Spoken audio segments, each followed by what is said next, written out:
In the Golden Luan Hall, the light from the glazed lamps cast His Majesty the Emperor's face in alternating light and shadow. Shenzi, you saved the Empress Dowager. You've done a great service to the nation. Tell me, what reward do you want? I wore a plain dress that had been washed until it faded, kneeling on the cold golden bricks, eyes downcast, my voice calm and waveless. This subject's daughter dares to ask your majesty for 3 imperial edicts. As soon as these words came out, the entire hall was in an uproar. Even His Majesty the Emperor seated high on the dragon throne showed a look of surprise. I didn't pay attention to the whispers around me and continued on my own. First, I ask your majesty to dissolve this subject's daughter's engagement with the crown prince. The moment those words fell, I could feel a burning gaze almost piercing through my back. It was the crown prince Li Wenyuan, my nominal fiancé. Second, the war at the borderlands is critical. The soldiers lack clothing and food. I ask your majesty to allocate provisions and generously reward the 3 armies to stabilize military morale. Third, I paused, raised my head, and looked directly at His Majesty the Emperor's probing gaze, speaking word by word. This subject's daughter's heart belongs to the northern garrison young General Xiaobai. I heard he has already sacrificed himself for the country. This subject's daughter wishes to marry him as his wife, to keep vigil for him for life, to be his widow. Crack. The crisp sound of shattering broke the silence of the great hall. The white jade wine cup in the crown Prince Li Wenyuan's hand was violently smashed to the ground by him, shattered into pieces. His handsome face was full of anger and disdain, sneering coldly. Shenzi, what hard-to-get trick are you playing again? To get my attention, you're actually willing to gamble with your own lifetime happiness. I couldn't even be bothered to give him a sideways glance, just quietly waiting for His Majesty the Emperor's decision. In my previous life, I also knelt here like this. At that time, I had just used my ancestral medical skills to pull the Empress Dowager back from death's door after her stroke. His Majesty the Emperor was overjoyed and asked what reward I wanted. I shyly glanced at the crown prince and said I wanted nothing, only wishing to marry into the Eastern Palace soon to share the crown prince's worries. I thought this was the fulfillment of my 10 years of infatuation. I thought the emotion in his eyes was genuine, but what did I get in return? On the wedding day, my concubine-born younger sister Xianxia, wearing wedding attire as gorgeous as mine, knelt at the Eastern Palace gate. She wept bitterly, saying she and the crown prince had long been in love with each other, and she was already carrying the crown prince's child in her womb. Li Wenyuan, in front of all the guests in the city, took her hand and said to me, "Z, the one I love is Ruer, you're understanding, so let her be a secondary consort." The eyes of all the guests in the city looking at me were full of sympathy and mockery. I became the laughingstock of the entire capital city. For the sake of being understanding, I grudgingly accepted it. I thought my concessions could bring peace, but after Xianxia entered the manor, she opposed me at every turn. Relying on the crown prince's favor,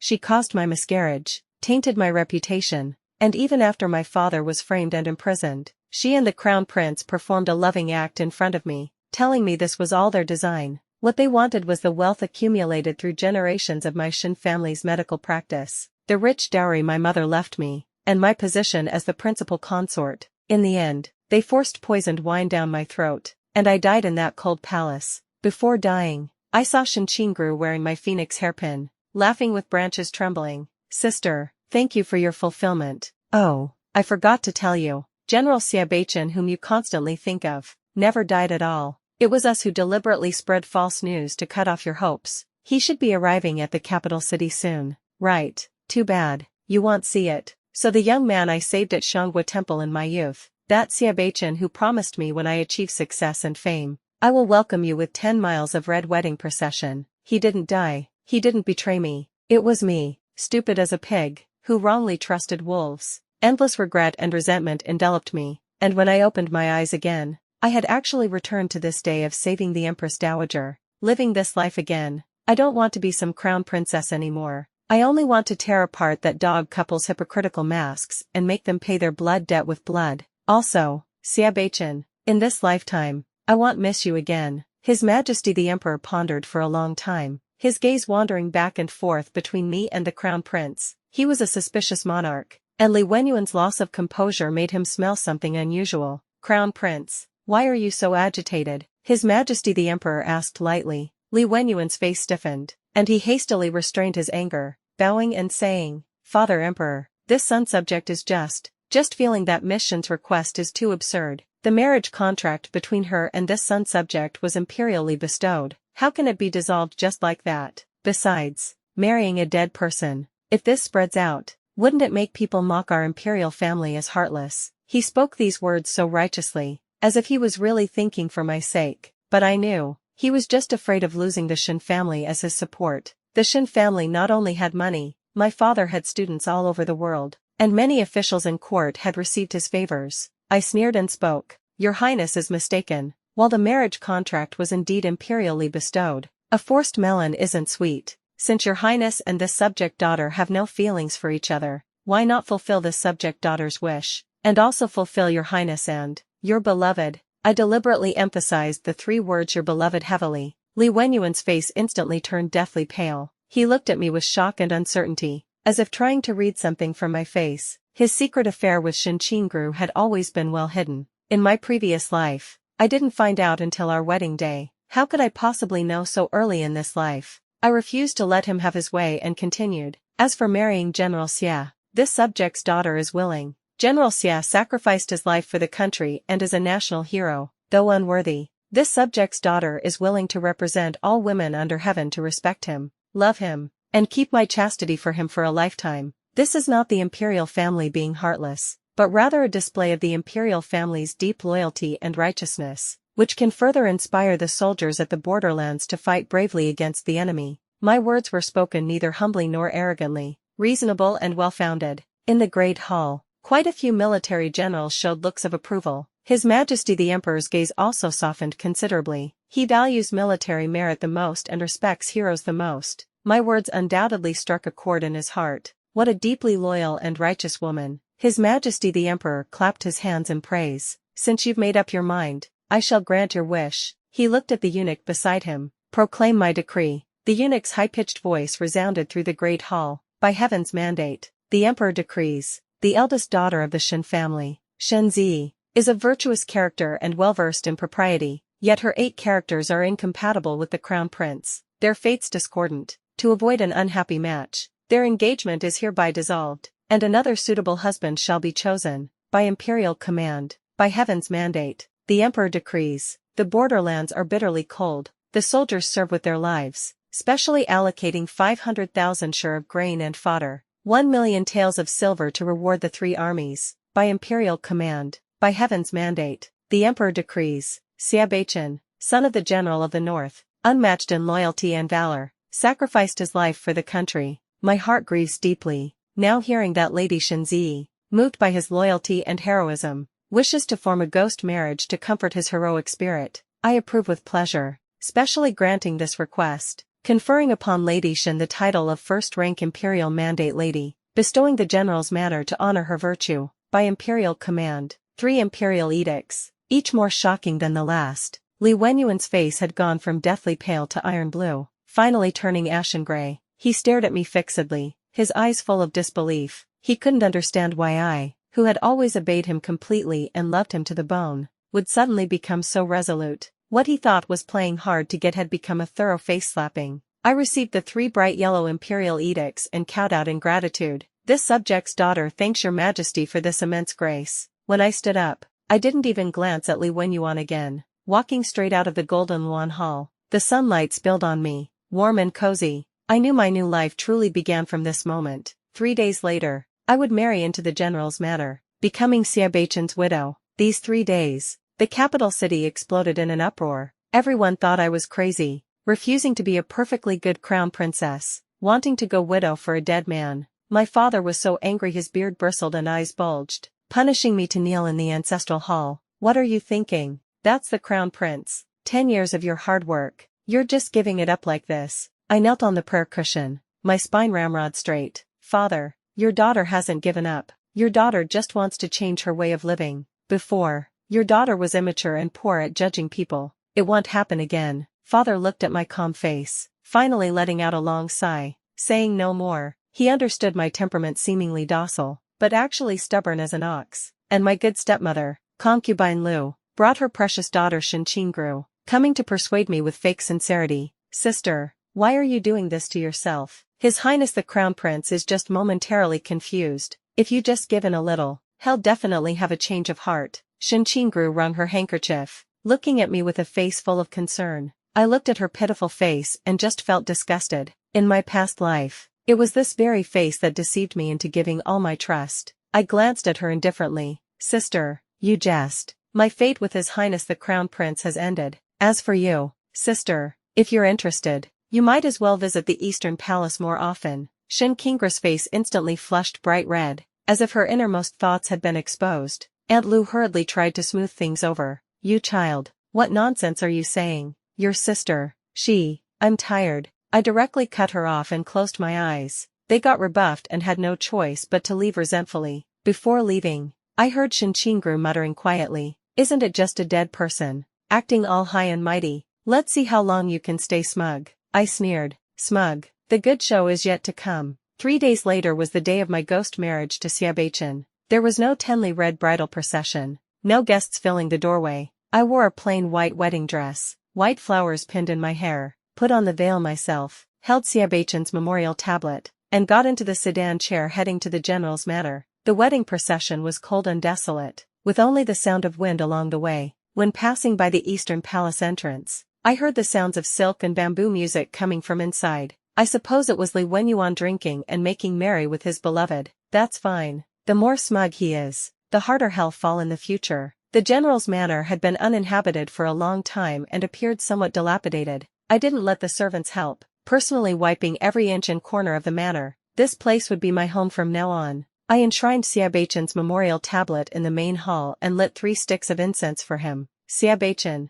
I'm here. In this life, I won't let you be alone again. Late at night in the quiet stillness, I sat alone in the empty bridal chamber and removed my veil. My reflection in the mirror had a pale complexion, but determined eyes. I knew that starting tomorrow, I would have to pave the way for my revenge plan. First, money, the Shen family's wealth, my mother's dowry in my previous life. That dog couple Li Wenyuan and Xianxia swallowed it all without leaving a trace. In this life, I must firmly grasp it in my own hands. My mother was the daughter of Jiangnan's richest man. When she married my father, she brought an astonishing dowry. Besides countless gold, silver and jewels, there were also dozens of shops inside and outside the capital city, and several hundred acres of prime farmland. These properties have all been managed by concubine Lu on my behalf, using the excuse of checking the dowry to prepare prayers and accumulate virtue for General Xia. I requested the account books and land deeds of my mother's dowry from concubine Lu. Concubine Lu naturally refused. She made excuses left and right, saying the account books were numerous and difficult to organize at the moment.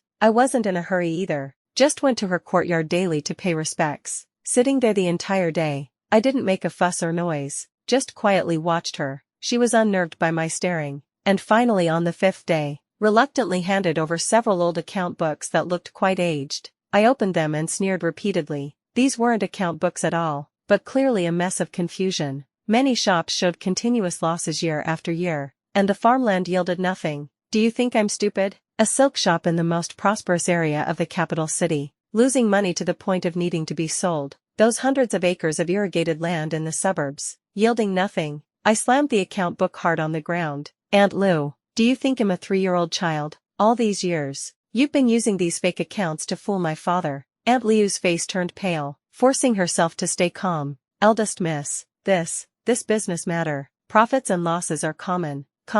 My mother's dowry, in your hands, only has losses left. I pressed step by step. I won't waste words with you. Within 3 days, return all the real account books, land deeds, house deeds, and every bit of the silver you've embezzled over the years. Otherwise, I'll take these fake accounts to the capital prefecture and accuse you of embezzling the main wife's dowry. Ancient laws clearly protected married women's dowries. Aunt Lu was just a concubine. Privately misappropriating and selling the main wife's dowry was a serious crime. Aunt Lu completely panicked. She didn't expect me, who had always been docile, to become so tough. She fell to her knees with a thud, hugging my legs and crying, "Eldest miss, I was wrong. I won't dare again. Please, for your father's sake, spare me this once." Xianxia also rushed over after hearing the news, pointing at my nose and scolding, "Shenzi, don't go too far. My mother is your elder after all." Elder? A concubine who betrayed her master for glory. Is she worthy of being my elder? I shook off Aunt Liu's hand and looked coldly at Xianxia.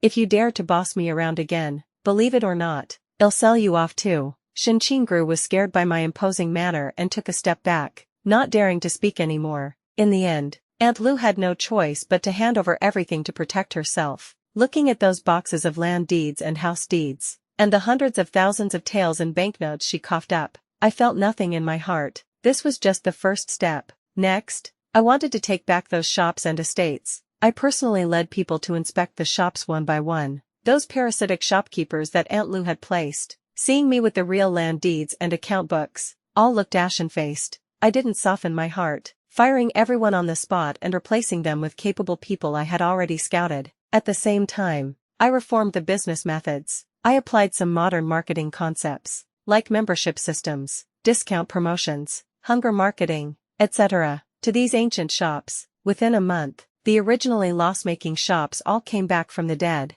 with profits multiplying several times over. The people of the capital city were all stunned. No one expected that Miss Shen, who only knew how to lament about spring and autumn, would actually have such decisive business acumen. Li Wenyuan naturally heard about it too. He sent someone to the general's manor to pass a message, saying he wanted to meet me. I directly had the doorman beat them out. Tell His Highness the Crown Prince that I am now General Xie's widow and it's inconvenient to meet with men from outside. The messenger left dejectedly. I could imagine what kind of expression Li Wenyuan would have when hearing this, like head swallowed a fly. He must think even more that I'm playing hard to get. He thinks I'm doing all this to attract his attention, make him regret, and then have a change of heart to beg me. How ridiculous. How would he know that I'm doing all this just to accumulate power, so that in the future I can ruthlessly trample him and Xianxia under my feet? Just when I had organized my mother's dowry businesses in perfect order, an unexpected piece of news arrived. Xiaobai wasn't dead. Not only was he not dead, he had won a great battle and was returning to court with illustrious military achievements. The day the news came, I was in the courtyard pruning flower branches. The scissors fell to the ground with a clang. I stood there frozen. The blood in my entire body seemed to have congealed. He wasn't dead. In my previous life, Xianxia said he wasn't dead, but I never got to see him until I died. In this life, I thought I had married a memorial tablet and would have to be a widow for him my whole life, but he actually came back alive. My heart instantly fell into chaos, joy, excitement, nervousness, and a hint of bewilderment. How should I face him? My current identity is his wife in name, a widow who's been keeping her chastity for him without ever meeting him. How will he see me? Will he think I'm a woman who'd do anything for reputation? The capital city was boiling over again because of Xiaobai's return. His Majesty the Emperor was overjoyed and ordered all officials to go 10 li out of the city to welcome him. Li Wenyuan, as the crown prince, was naturally among them. It didn't go. I just stayed in the general's manor, wiping over and over the memorial tablet I'd been worshipping for over a month. My heart was beating faster than ever before. At dusk, the sound of orderly horse hooves and clamor came from outside the manor. I knew had come back. I took a deep breath, straightened my clothes, and walked to the main entrance. Under the afterglow of the setting sun, a tall figure in silver armor and a red cloak dismounted from his horse. He was backlit. I couldn't see his face clearly, but I could feel that burning, probing and complex gaze falling on me. That was Xiaobai. My heart almost jumped out of my throat. He walked toward me step by step. All the noise around seemed to disappear. In my world, only the sound of his approaching footsteps remained. He finally came to a stop in front of me. Only then did I clearly see his face. Sword-like brows and starry eyes, a high-bridged nose, slightly pursed lips, with distinct features. Compared to that immature youth in my memory, he had gained a few more traces of battlefield coldness and mature heroic spirit. It's just that the way he looked at me was filled with distance and indifference. You are Shenzi. His voice was low and hoarse,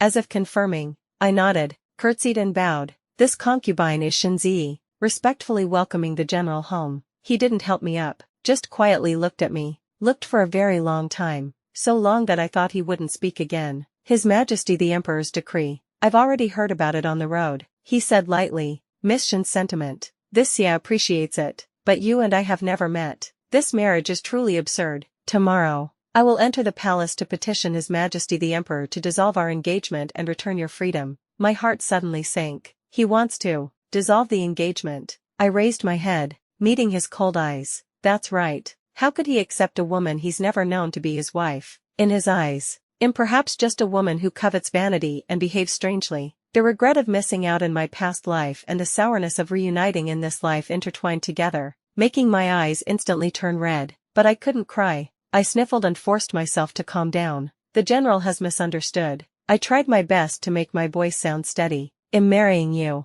not for any empty title, nor am I after anything from you. I just have feelings for you. These words were so direct and bold that even I blushed. Xianxia was obviously stunned for a moment. He probably had never met such a straightforward woman. A flicker of emotion passed through his eyes, but it quickly returned to coldness. Miss Shen's affection, I don't deserve. I'm constantly fighting on the battlefield, not knowing when I might die wrapped in horsehide. Following me, you want have happiness. Happiness isn't given by others. It's something you fight for yourself. I looked at him, saying word by word, General, you protect the country. That's for the greater good. I keep this home for you. That's for personal feelings. The greater good and personal feelings don't conflict. As for life and death, since I dared to marry your memorial tablet, I'm not afraid of truly becoming your widow one day. My words moved everyone present. Even Xianxia's battle-hardened personal guards looked at me with eyes full of respect. Xianxia's Adam's apple bobbed. He seemed to want to say something,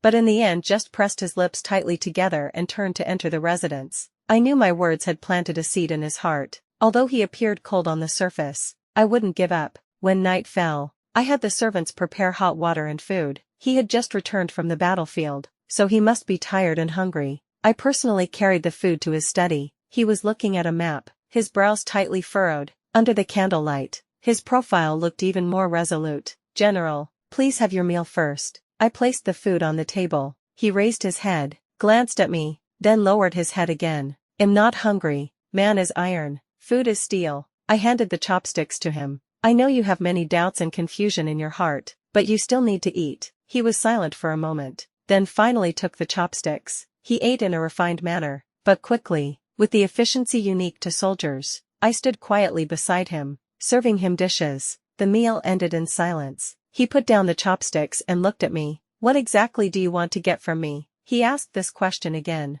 I smiled. I told you, I'm fond of you. Isn't this reason enough? Not enough. He looked into my eyes with a sharp gaze. Miss Shen, you and I only met once many years ago. Where does your fondness for me come from? You went to great lengths to break off the engagement with the crown prince and marry me. This dead man. What are you really after? The power of my general's manor, or the military strength of my Xia family army? His words were like a knife, stabbing hard into my heart. So he not only didn't believe me, but also suspected I had ulterior motives. That's true. I'm a sheltered woman who suddenly made so many shocking moves. Anyone would be suspicious. My tears could no longer be held back and rolled down. It wasn't grievance, but heartache. Heartache for his suspicion. Heartache for his distrust. I didn't wipe my tears, just looked at him and choked out. 7 years ago, at the back mountain of Xianxia Temple, you were bitten by a viper. It was me who sucked out the poisoned blood with my mouth. Before you fell unconscious, you held my hand and said,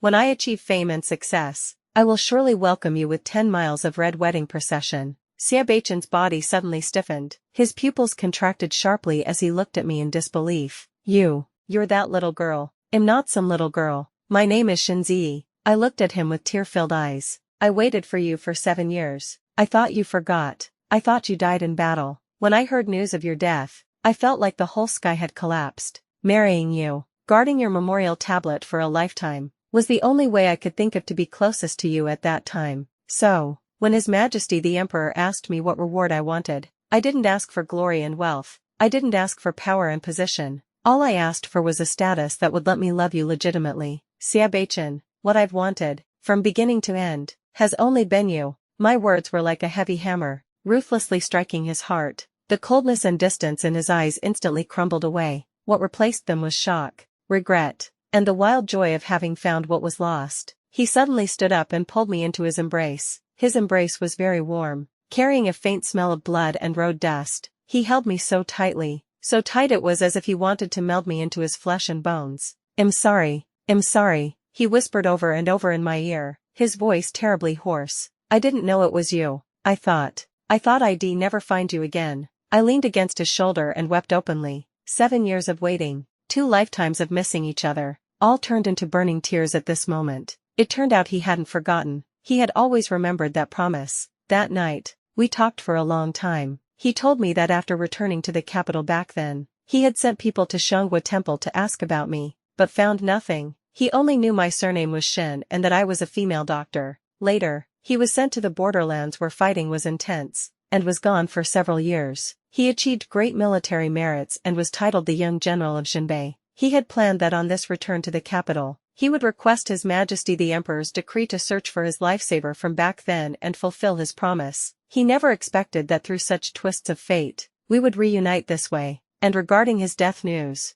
it really was Li Wenyuan and Shen Qingris doing. At that time, Xia Beichen led troops deep behind enemy lines and lost contact with the rear. Li Wenyuan then bribed officials at the borderlands, falsely reporting military intelligence, saying that Xia Beichen's entire army was wiped out. His purpose was first to strike at the morale of the Xia family army, and second to cut off my hopes, making me wholeheartedly marry him. If it weren't for Xia Beichen's good fortune in fighting his way out of the encirclement, he probably really would have been killed in action. After listening to his account, the hatred in my heart surged once again. Li Wenyuan, Shen Qingru, you've added another debt to your account. Xia Beichen looked at the hatred in my eyes and held my hand.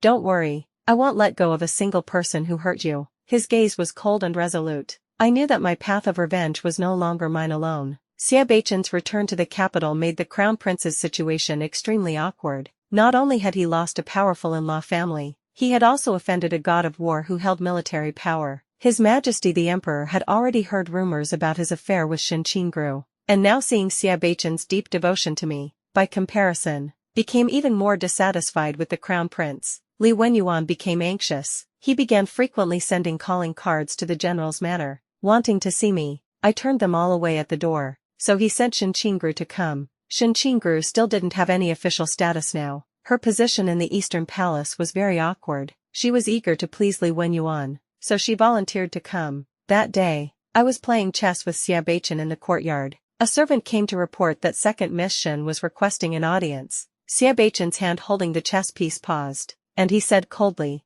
"Don't see her." I stopped him and smiled. "Let her in. Some scores should be settled face to face." Shen Qingru walked in gracefully, wearing a gorgeous palace dress. When she saw Xia Beichen sitting across from me with a gentle expression, her whole body stiffened. She probably didn't expect that the war god, rumored to be cold and ruthless, would be so different with me. "Sister, brother-in-law." She forced a smile and curtsied. This brother-in-law made Xia Beichen furrow his brows. I spoke indifferently. "What brings you here?" "Sister, His Highness the Crown Prince. He misses you very much." Shen Qingru carefully watched my expression. "He said he knows he was wrong, and asks you to give him another chance." "A chance?" I seemed to have heard some huge joke. "Let him go ask the King of Hell for a chance." Shen Qingru's face went pale. "Sister, how can you say that? He is the Crown Prince after all." "So what if it's the Crown Prince?" Xia Beichen coldly interrupted her. "Can the Crown Prince just casually frame the loyal, deceive His Majesty the Emperor,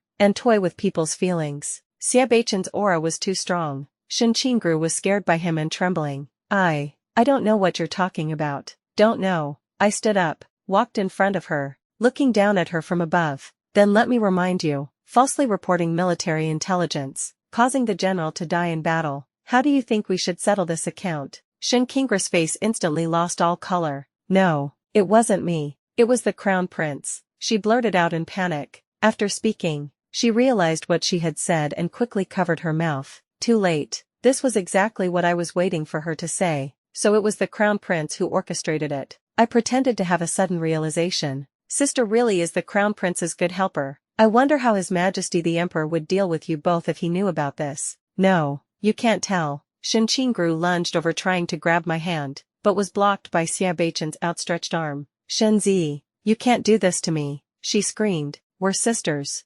"Sisters?" I sneered. "When I was killed by you all, why didn't you say we were sisters? When you wore the wedding dress with your belly sticking out, forcing me to give up my position, why didn't you say we were sisters?" Shen Qingru's pupils quaked, looking at me in horror. How do you know?" She thought I was talking about future events, but what I was talking about was the blood feud from my previous life. I didn't pay her any more attention, just said to Xia Beichen, "Husband, send her back to the Eastern Palace, and tell His Highness the Crown Prince that I, Shenzi, am waiting to see his downfall." Shen Qingru was scared out of her wits, dragged out with her legs gone soft. When Li Wenyuan learned that Shen Qingru had let something slip, he was so angry he almost vomited blood. He knew that this time he was completely done for. Framing a commanding general, this was a serious crime that could shake the foundation of the state. He entered the palace that very night, kneeling outside His Majesty the Emperor's bedchamber, tearfully admitting his mistakes, pushing all the blame onto Xianxia, saying he had been bewitched by that demoness. His Majesty the Emperor was already utterly disappointed in him, and now was even more furious beyond control. But Li Wenyuan was after all the crown prince, the heir to the nation, and matters of deposing him would have far-reaching implications. His Majesty the Emperor ultimately only ordered Xianxia to be executed for the crime of bewitching the ruler with demonic words,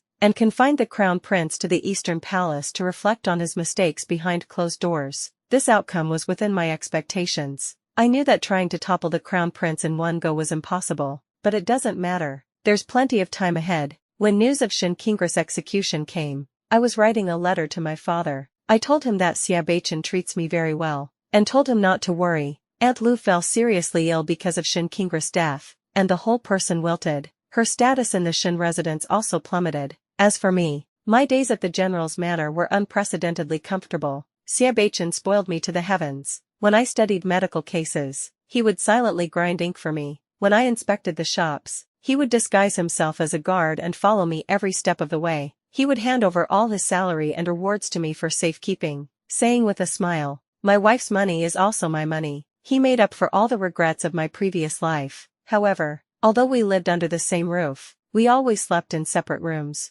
He respected me, valued me, but didn't dare touch me easily. He said he was afraid that the killing aura on him would disturb me. I knew he was so careful because he cared about me. This day, news came from the palace that the Empress Dowager was ill again and specifically requested me to enter the palace for treatment. My heart stirred, knowing the opportunity had come. I followed the eunuch who delivered the decree into the palace. The Empress Dowager wasn't sick, just in poor spirits. I gave her acupuncture and chatted with her for a while. When I came out of the Empress Dowager's palace, I coincidentally encountered Li Wenyuan, who was under house arrest. He had lost a lot of weight, his eyes were sinister, and when he saw me, intense hatred burst from his eyes. "Shenzi, you must be very pleased with yourself," he said through gritted teeth. I smiled faintly. "Thanks to your highness' blessing, I'm indeed doing quite well." "You think you've won," he sneered. "You're nothing but Xiaobai's pawn. He's using you to deal with me, and once I fall, you'll be next." "Oh, really?" I feigned surprise. "But how come I feel like my husband can't love me enough? Unlike some people who can't even protect their own women." My words precisely struck his sore spot. His face instantly twisted. You just wait." I couldn't be bothered to waste more words with him and turned to leave, but he suddenly rushed forward, pulling out a dagger from his sleeve and stabbing toward me. I was already prepared and dodged sideways, but his target didn't seem to be me. He viciously stabbed the dagger into his own abdomen, then collapsed to the ground, shouting, "Help! Shenzi is trying to kill the crown prince." I was stunned. I never expected he would use this self-harm method to frame me. Soon, a large group of guards surrounded us. I became a suspect for attempting to assassinate the crown prince, was arrested on the spot, and thrown into the heavenly prison. After Xiaobai got the news, he immediately rushed into the palace, kneeling outside the imperial study, pleading for me, but with both witnesses and physical evidence present. Li Wenyuan insisted that I attempted assassination out of hatred born from love. His Majesty the Emperor was furious and ordered a thorough investigation. In the heavenly prison, it was dark and damp, but I wasn't afraid at all, because I knew Xiaobai would definitely save me. Moreover, although Li Wenyuan's move was vicious, it also gave me an opportunity to completely bring him down. Sure enough, within 3 days, Xiaobai found evidence. He found a young eunuch who was present at the scene. That young eunuch was bribed by Li Wenyuan to give false testimony. Xiaobai used some methods to make the young eunuch tell the truth and obtained evidence of Li Wenyuan bribing him. At the same time, I also had Xiaobai investigate another matter. In my previous life, my father was framed and imprisoned on charges of using medicinal herbs for rebellion. At that time, I only thought it was Li Wenyuan's false accusation, but living this life again, thinking carefully, I felt things weren't that simple. My father practiced medicine all his life and was cautious by nature. How could he leave such a huge vulnerability? I had Xiaobai investigate the merchant convoy responsible for transporting that batch of rebellious medicinal herbs back then. Following this lead, Xiaobai actually uncovered an earth-shattering secret.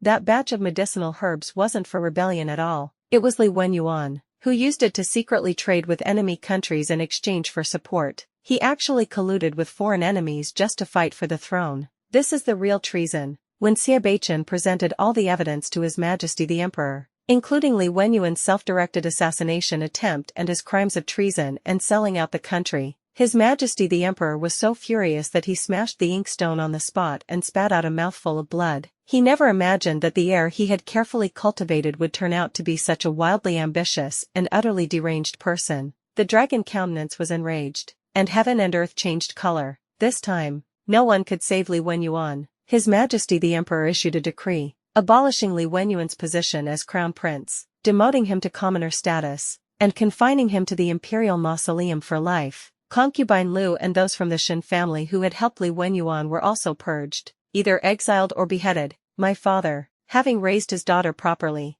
received neither reward nor punishment and remained safe and sound. When I came out of the heavenly prison and saw Xianxia waiting at the door with red-rimmed eyes and a scruffy beard, I couldn't hold back anymore and threw myself into his arms. I'm back. Welcome home. He held me tightly, his voice hoarse. The dust has settled. Li Wenyuan and Xianxia grew. This pair of bastards who killed me in my previous life, finally got their deserved retribution, and I could finally let down all my defenses and hatred, and begin my new life. Back at the general's manor, the first thing Xianxia did was move all my things into his room. Wife, he whispered in my ear, his breath burning hot. Tonight, may I? My face instantly turned completely red. I didn't answer, just stood on my tiptoes and kissed his lips. Outside the window, the moonlight was perfect. In the years that followed, Xianxia and I lived in perfect harmony, deeply in love. He never went to battle again. His Majesty the Emperor, grateful for his service and sympathetic to my sacrifices,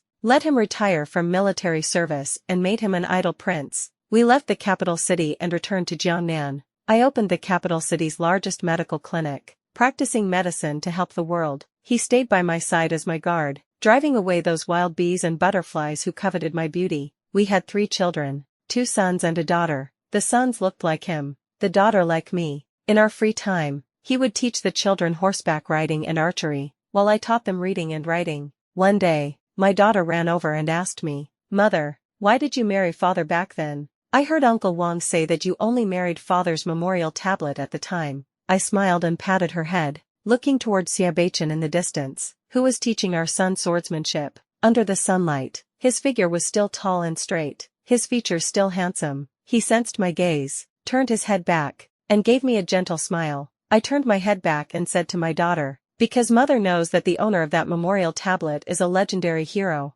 and my hero will one day come back to my side, riding on colorful auspicious clouds."